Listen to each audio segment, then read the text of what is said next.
नीलेश जी नमस्कार। और जून इतना कोई खास नहीं था, जुलाई में हल्का सा अपटिक देखने को मिला है, लेकिन बाजार को लगता है कि अगस्त से लेकर अक्टूबर तक यानी फेस्टिवल्स और शादियां और फिर दिवाली तक यहां पर मांग बढ़ सकती है। किस तरह की strategy as an industry segment आप यहां से बनता हुआ देखते हैं? First of all thank you for having me and from my perspective मुझे क्या लग रहा है जिस तरह से डायमंड की बिजनेस चल रही है, द डायमंड प्राइसेस जो लास्ट 1 2 3 साल से थोड़ा गिरावट आई है उसका आपको बेनिफिट ये मिलेगा कि the prices have become more lucrative and वो the jewellery business in general will become quite lucrative in the coming season जो भी आएगा आपके लिए। In fact from a trade perspective also आपका यूके में अभी अपना जो ट्रेड डील हुआ है with zero tariff, which will increase our business with the UK market as well. From the domestic point of view, अपना जो जिस तरह से अभी बिजनेस चल रहा है, it's a annual thing कि आपको जून जुलाई हर टाइम सेल्स वैसी ही कम रहती है, लेकिन जैसे आपकी सीजन आती है, we see a lot of stores open up.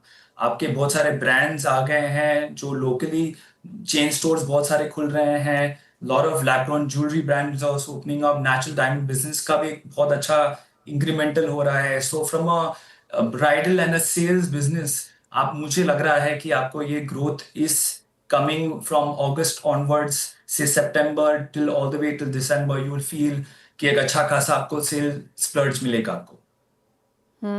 Nilesh, जैसे आपने कहा पिछले 2 साल प्राइसेस या डिमांड दोनों ही हिसाब से अच्छे नहीं थे, लेकिन इस साल एक कंसोलिडेशन इवन हल्की सी बढ़त यहाँ पर देखने को मिली है। कौन सी कैटेगरी विद इन डायमंड्स बेहतर करती हुई नजर आ रही है? That's part one. दूसरा ये कि जिस तरह से सोने के प्राइसेस में हमने ऑल टाइम हाइज बनते हुए देखे हैं, क्या उसका फायदा अब यहाँ पर डायमंड्स उठाते हुए नजर आ रहे हैं? एंड पार्ट थ्री, अब क्योंकि 18 14 9 कैरेट भी आ चुका है इन सेंस ऑफ गोल्ड, आपको लगता है lower gold caratages and higher diamond, क्या ये एक कॉम्बिनेशन है?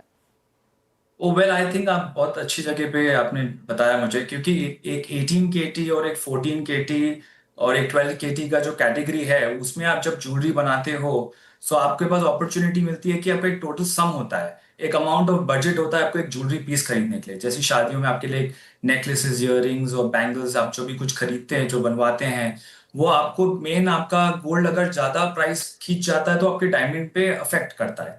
बट नाउ बिकॉज अपने आपने देखा है कि 18 और 14 केटी की जो आप ज्वेलरी बनाते हो वो उतना ही स्ट्रांग हो रहता है आपके नॉर्मल ज्वेलरी में। सो नाउ वो वाला बेनिफिट आपको लेना पड़ेगा because of the price incremental in the gold part of it.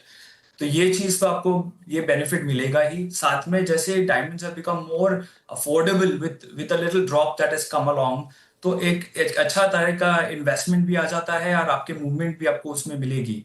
Main तो जिस तरह से मार्केटिंग बढ़ने वाली है और जिस तरह से एक वेंचर कैपिटलिस्ट फंडिंग बहुत सारे ब्रांड्स को मिल रही है ये ज्वेलरी और जेम एंड ज्वेलरी सेक्टर में, वो आपके लिए भी एक अच्छी तरीके से हेल्पफुल होगा बिकॉज उस तरह से मोर स्टोर्स खुलेंगे, हर ब्रांड और मार्केटिंग करेगी, मोर एडवर्टाइजिंग करेगी and will make it more lucrative and interesting for the buyers specially, और designs are also becoming more interesting.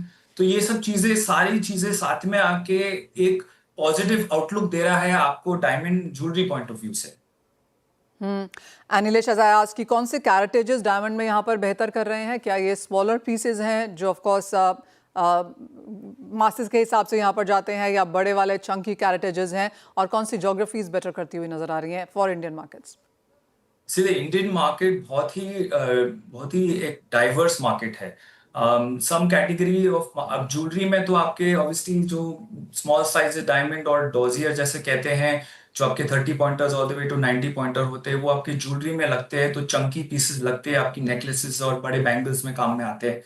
अब ये जो एक यूएस का जो कॉन्सेप्ट था ऑफ एंगेजमेंट रिंग्स बनने के, जो पहले हम लोग सिर्फ बेसिक 4 prong 4 डायमंड छोटे डाल के रखते थे, लेकिन इस जैसे अपनी as a country we are growing तो हमारी जो एक अपेक्षा और एक इंटरेस्ट आती है towards getting a solitaire in your engagement ring.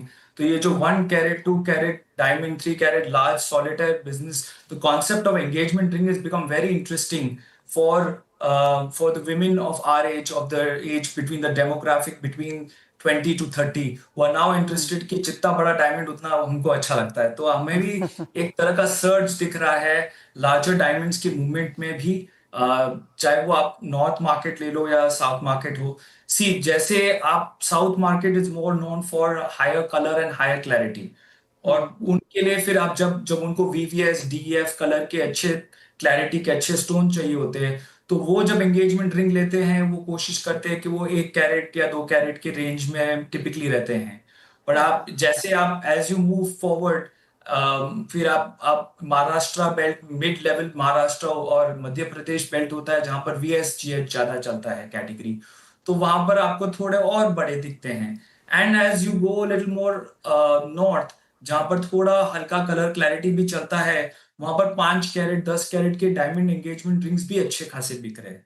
तो इंटरेस्ट अभी सिर्फ ये नहीं है कि बस ये राउंड शेप में ही बिके, ये आजकल फैंसी शेप में भी अच्छे बिक रहे हैं, जैसे emerald, pear shape, heart shape, या अलग अलग एज एज अपना जो कस्टमर बेस है वो और मच्योर होते जा रहा है, वो और शेप्स में भी इंटरेस्ट ले रहा है। और आपके सेलिब्रिटीज जिस तरह के इंटरनेशनल सेलिब्रिटीज हो या इंडियन सेलिब्रिटीज हो, वो अलग अलग शेप लेते हैं, तो वो भी एक तरह का इन्फ्लुएंस करते हैं to try to be unique. और हर औरत चाहती है मैं एक यूनिक बनूं, मेरा जो एंगेजमेंट रिंग है वो मास्टरपीस पीस हो। तो ये सब चीजें एब्सोल्युटली। सारे बिजनेसेस को हेल्प कर रहे हैं, चाहे वो आपके इंटरनेशनल सेलिब्रिटीज हो या इंडियन सेलिब्रिटीज हो, जितनी उनकी शादियां होती है और अच्छे एंगेजमेंट रिंग बिकते हैं, that becomes more exciting for the Indian sector, and Indian women also to be excited to get those rings as well. Oh